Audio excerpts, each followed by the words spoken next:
You're listening to Queer Tasmania. Queer Tasmania. Queer Tasmania. Queer Tasmania. Queer Tasmania. With Gary Wakefield. Welcome back to Queer Tasmania. October 11th is Coming Out Day, a day to support folks coming out of the closet.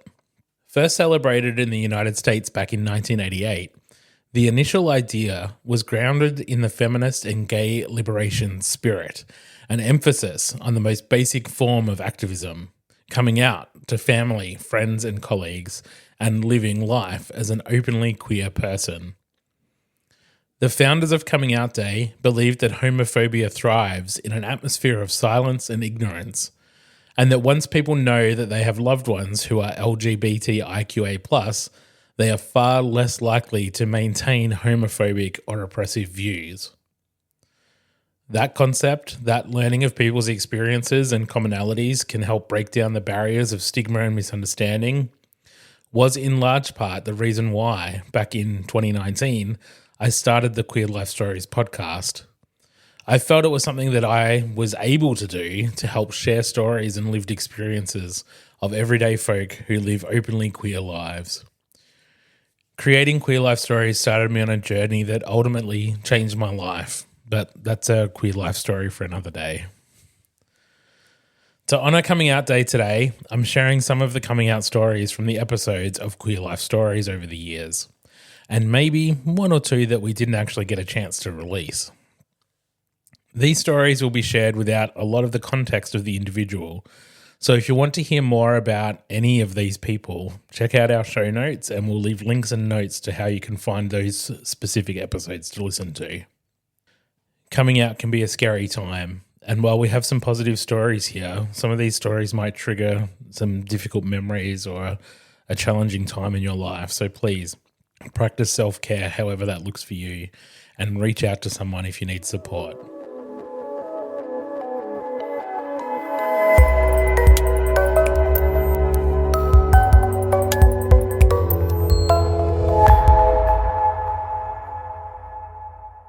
Growing up in Queenstown, it wasn't probably the easiest place to grow up. I got quite a little bit of bullying, and then it was like me just trying to tell them, no, I'm not gay. I know I like girls. It was mostly verbal. I've never had any physical bullying. My school was like obviously a no bullying. Well, I suppose with any school, no bullying tolerance. So I've never had any physical abuse or anything like that. It was more verbal, like you get you're a faggot, you're a poofter, you're gay, you're homo. I got a lot of it actually from friends as well, who weren't so much friends at the time. But then they kind of realised, okay, that's probably not the nicest thing I need to say to a friend. So they kind of understood where that came from. But yeah, it was just more verbal than anything, just all the, snarring comments. So yeah. So when did you first come out? Who was the first person that you told? I told one of my cousins when I was about 15. I told her and she was quite accepting of it. A year later, I did tell my mum. Took her a little bit of time for her to come around to it. Well, not too much. My mum accepted it, and she told my sisters, and they both accepted it. So, and then it wasn't until I had my first boyfriend that I started to fully come out. I thought, well, this is probably now the time for me to be open and honest about who I am. So, I had got into a relationship. And then it was when my dad found out. My mum told my dad. I was probably a little bit too scared to tell my dad, as any boy would be, to tell their dad that they're gay. So that was probably when I was about 19, 20, I think this was around. Yeah, so quite later on in life. My dad took it well, but to an extent, I suppose. He kind of thought it was going to kind of ruin our relationship as father and son, but it didn't. My dad's relationship has never been any better, which was good, which I was actually quite happy about, because there was quite a lot of rumours that had been spread about me back in Queenstown, about me sleeping with this guy who's was a boyfriend of one of my girlfriends. So there was a lot of rumours, and that kind of got me scared, thinking that that's something my dad's going to find out about. So I thought, well, that then will probably be the time that I'll need to tell him, but it didn't end up coming around. So yeah, my mum ended up telling him, and he didn't want to talk about it. He didn't want to know about it to start off with. And then I got home from work one day, and we kind of just sat down, and he said to me, you know, this could ruin our relationship. And I said to him, I said, well, yeah, it could. I said, but it doesn't have to. And then we just left it at that. And then, yeah, me and my dad have never been any better ever since. We've been better ever since. So yeah. That's good. Yeah. So I suppose I was one of the lucky ones. Would have been on my 18th birthday that I first kissed a girl next to the fellow that I was dating. So that was a bit awkward for everyone. Well, not me, but him. And the weeks that followed until we broke up was awkward. So yeah, and Adelaide, no internet. It's so different. I had no idea. I didn't know any other gay people, but I kissed this girl, and we ended up in a relationship. I shared with a couple of other girls' sisters who basically said I had to go and see a psychiatrist, and you know, because that's not that's not okay. And all that really did was push me out of the house, and I ended up living with this lady for a year and a half. Sadness ensued, you know, and the rest is sort of history. But it was, yeah, there was nowhere to go, nowhere to find, well, not for me anyway. I ended up in Canberra for a year, even less places that I could find there, and came back. Places like the Stag, which was a hotel someone told me about, so I went there on a Thursday, and the Golden Club dances probably started around about when I was 21, and they were big, but I didn't know when they were on or how to find out. So finding out about where to go, where to meet people, was pretty non-existent, and I think it's probably still hard for some people who feel in the country or, you know, regional areas. But yeah, so that's me, and I met Sue. We've been together about 16 years in March. When I separated from Peter, and I decided that, you know, I wasn't ready for another relationship, but when I was ready for a relationship, I'd had a really amazing life so far, and I decided I wanted to spend the second half of my life with a woman. And so I started experimenting a little bit just on the internet, and, you know, what have you. And I went, I'm not quite ready for that yet. I don't know. And I wasn't looking for anything at all at that time. And I happened to come across Sarah at Bunnings, who was putting lights in her garden. And so we got chatting and what have you. And Sarah invited me over for dinner, and I came over, and we just clicked right from the very get-go. And pretty much the rest is history. We moved in fairly soon together, and that opened up a whole other tin of worms, because the children weren't quite ready for a lesbian mother, and so their worlds were turned on their ear, literally. And as a result, some of them moved out to spend time with Dad, because they weren't ready for it and they didn't want it. And over the years, they've come around full circle, and they're all pretty good now. But we've gone through some hard times to get to that point. But we're pretty strong in our beliefs, and pretty supportive of each other. So, and many people who knew them said, just wait, they'll come back. You know, they're good kids, they'll come back. And they did. I was walking to work one day at the State Library of South Australia, and I was working with a very sort of intellectual colleague, and she was amazing. We had lunch and chat all the time.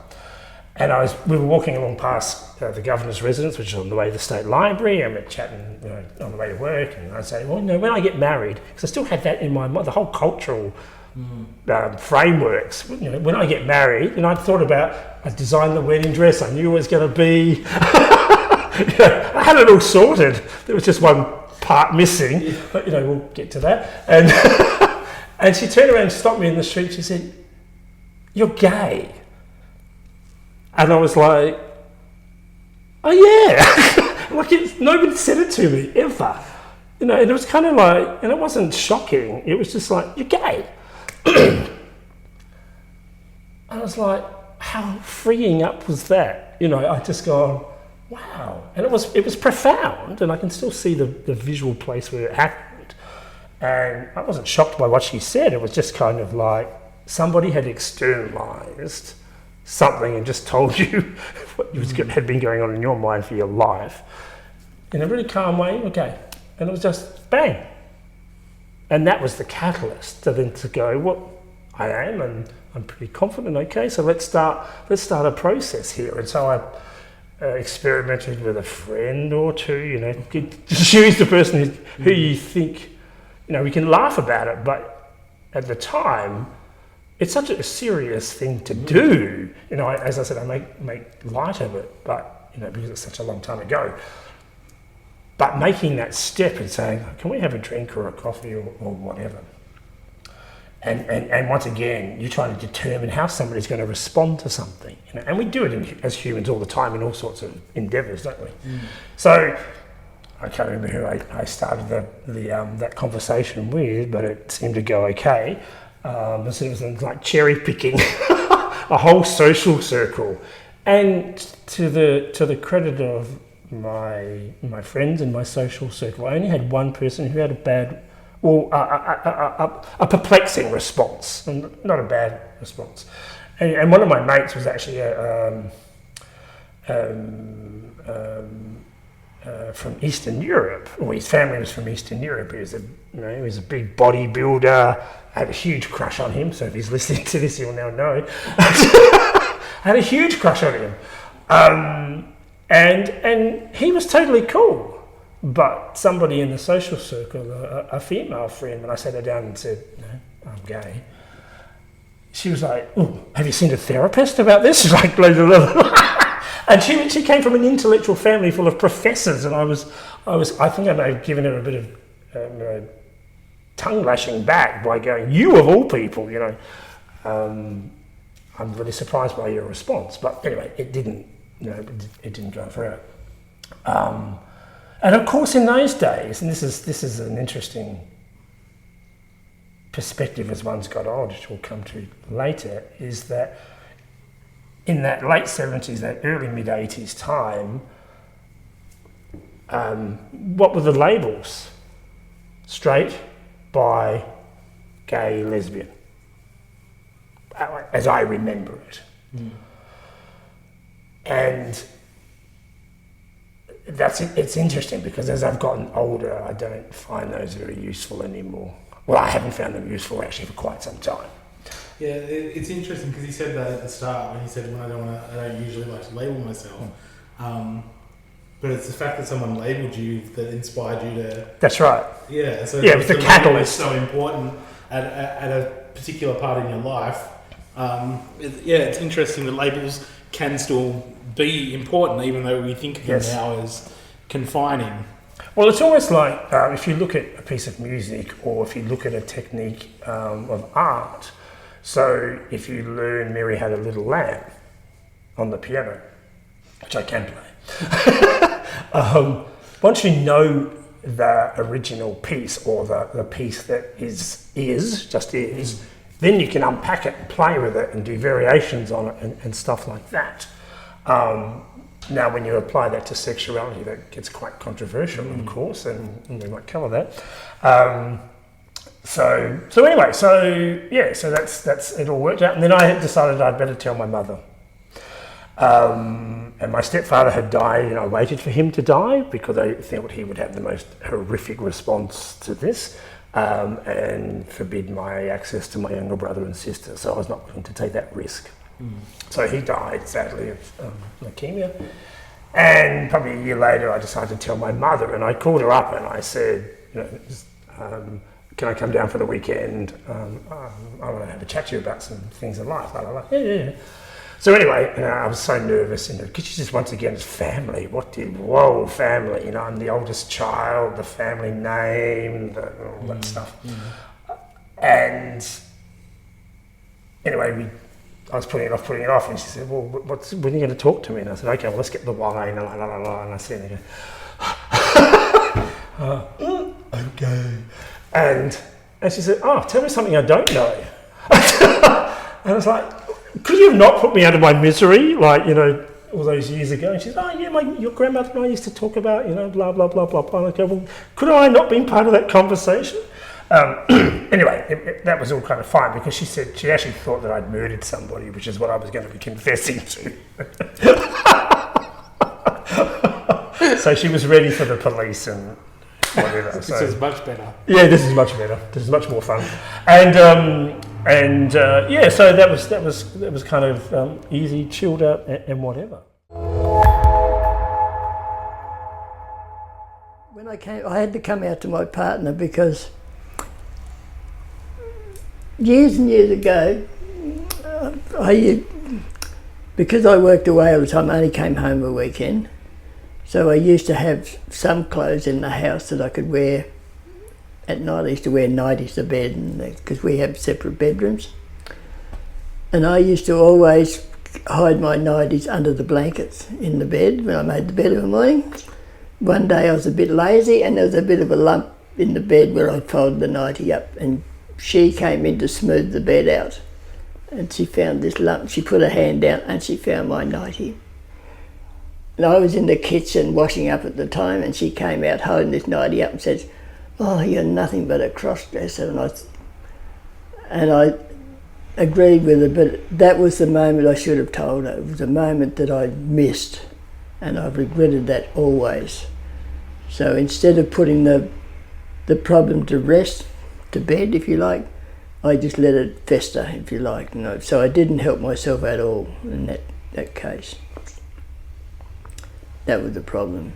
So I was still trying to be a girl without her knowing at the time.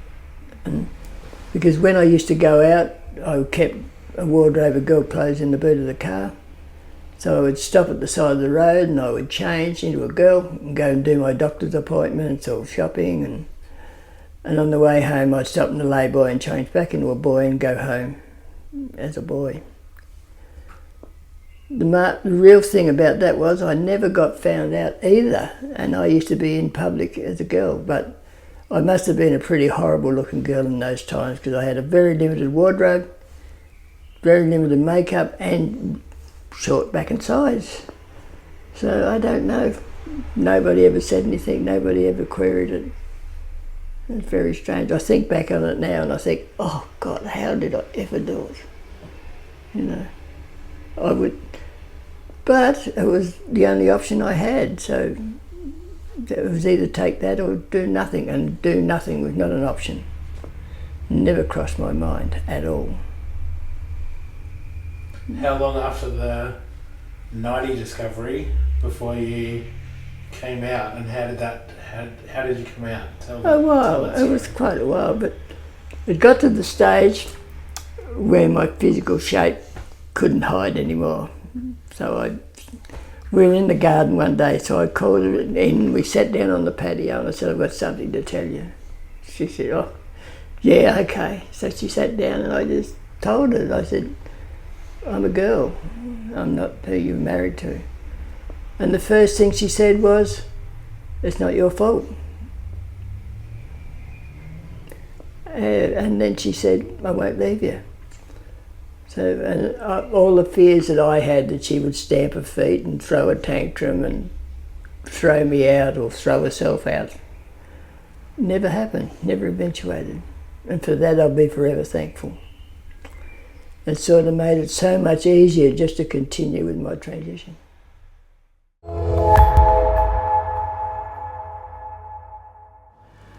So it was not until when I was in college or in university, when I came here to study in Australia, that I sort of got away from my parents, had my own mind and my own way of thinking, have this time and space to think about things myself, and realized that it was time to come out to myself and to come out to my friends.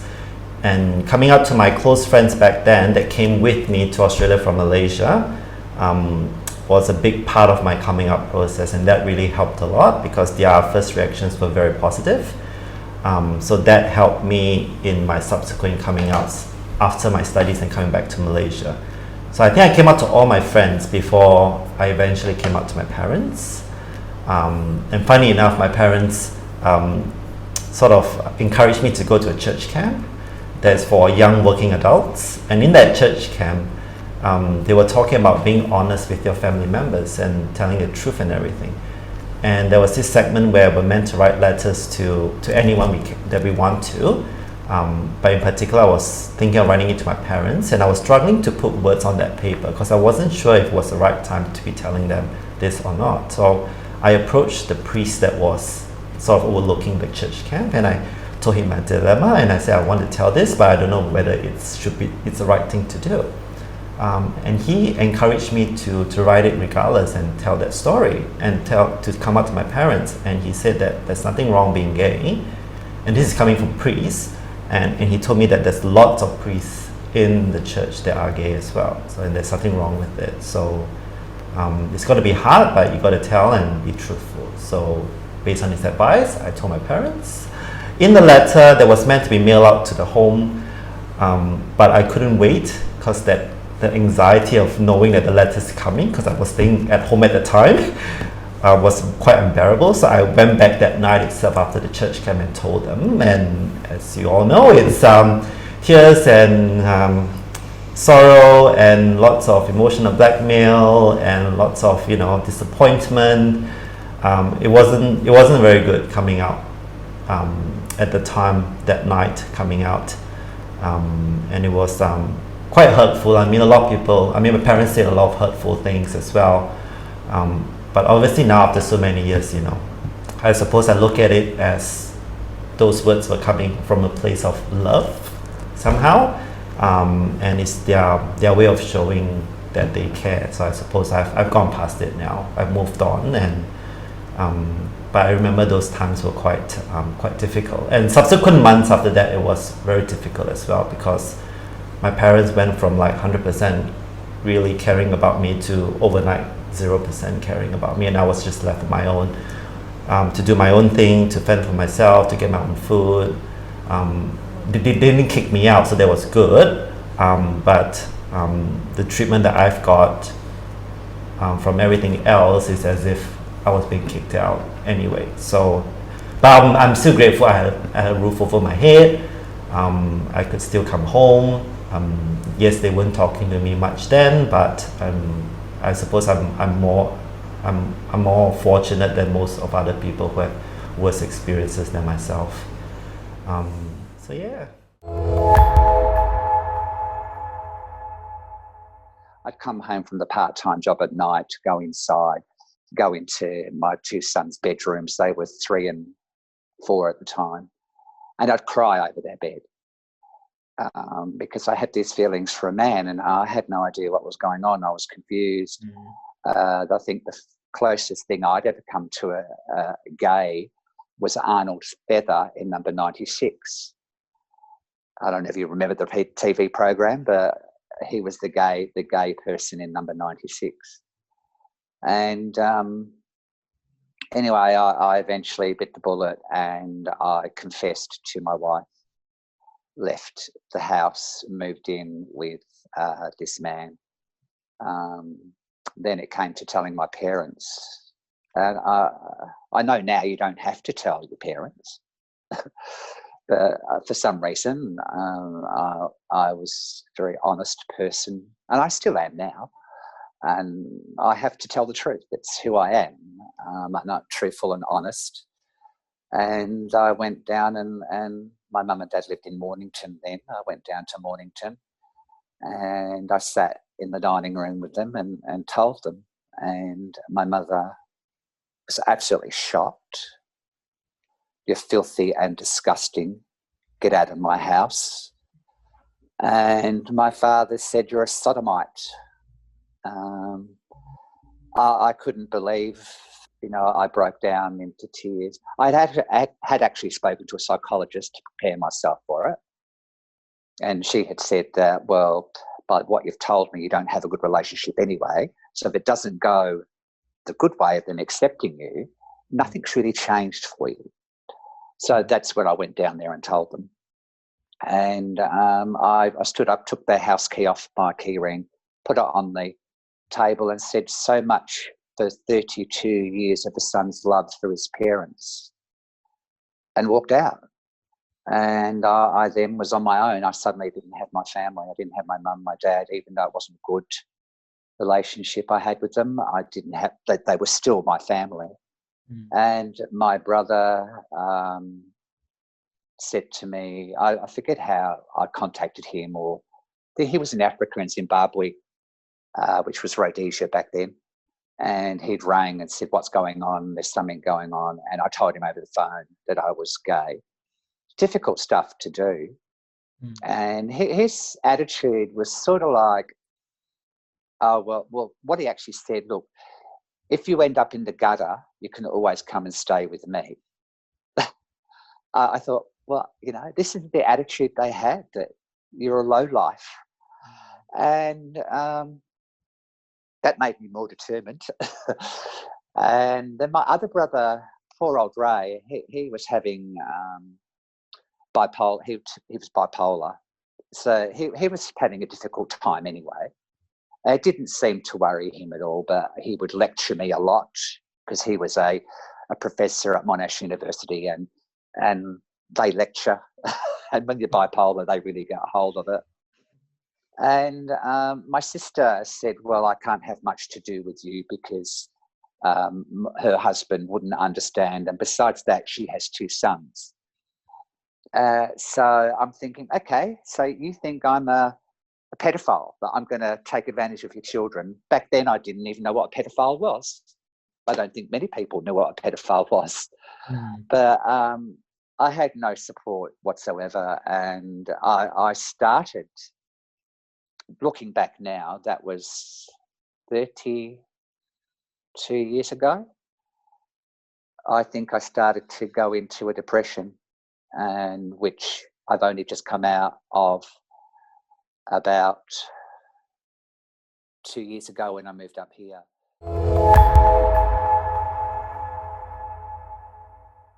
I was 16 years old when I came out.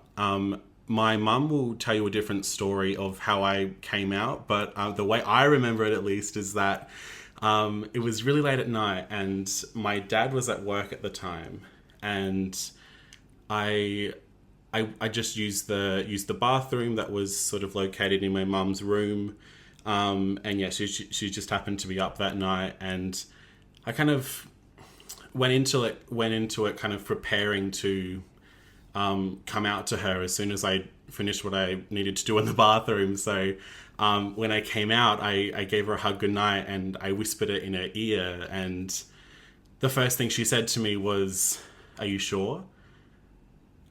Which kind of took me aback a bit, because I was like, I've sort of been preparing all this time to come out, and yeah, so, and I was like, yeah, I'm sure. And she then proceeded to tell me, or ask me, if she could tell my dad, which I said yes, but I didn't really want to be the one to tell him, you know. How did he find out? Did she tell him? She did, but I feel like at the same time it was kind of swept under the rug almost, and not really perhaps acknowledged as much as it should have been. And I feel like that's kind of a tendency that my family has with news and of that, you know, news like that, because you know, there's just been some other stuff that's kind of happened in my life and my family's life, and they're aware about it, but they don't necessarily want to take the time to kind of flesh it out and talk about it as much as they probably should be.